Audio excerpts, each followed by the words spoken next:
Hello everyone and welcome to Nupur's Kitchen. My today's recipe is of stuffed tomatoes, or you can also call it bharwa tomato or tomato ki kalonji. And I'll be stuffing it with some paneer mix or the mix of cottage cheese.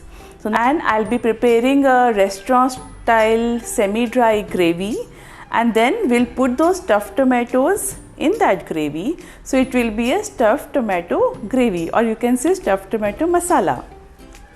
Now let's just quickly look at the recipe, and if you have not subscribed to my channel till now, please subscribe to my channel and press the bell icon so that you can get the notification whenever I upload some new videos.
This process is not the compulsory one, but I prefer putting some salt in tomatoes to ensure that they are seasoned well from inside as well.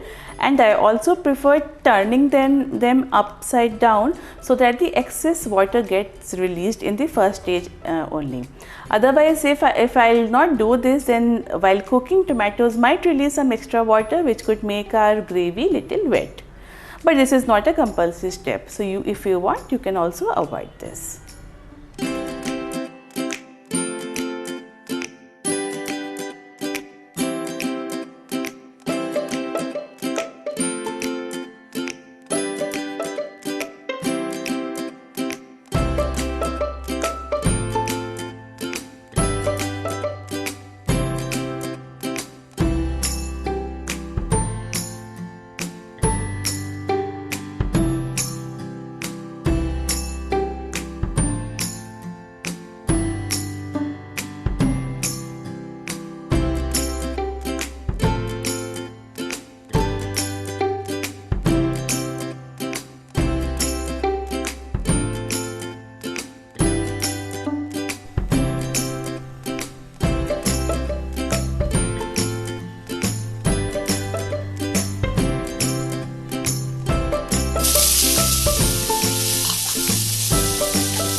So my stuffed tomatoes are ready and this is just smelling so awesome. I just can't wait to have this. You can serve this with chapatis, with parathas, or just simple dal and rice. It will taste equally awesome. In case you don't want to cook it in microwave, just stir fry your tomatoes and put it in the gravy, cover it and cook it for 5 to 10 minutes or until you think that your tomatoes are a little soft. So by this, I end this video here and I hope you like the recipe. Don't forget to press the like button. Tell me in the comment section if you like it or not, and share it with your friends and family. Subscribe to our channel, press the bell icon, and if you are preparing any dishes from my channel, you can simply upload it on any of the social media channels like Facebook, Instagram, Twitter, and you can simply tag us with #Nupur's Kitchen. That will come to me. And thank you so much for watching the video. Thank you. By the time we meet next time, bye and happy cooking.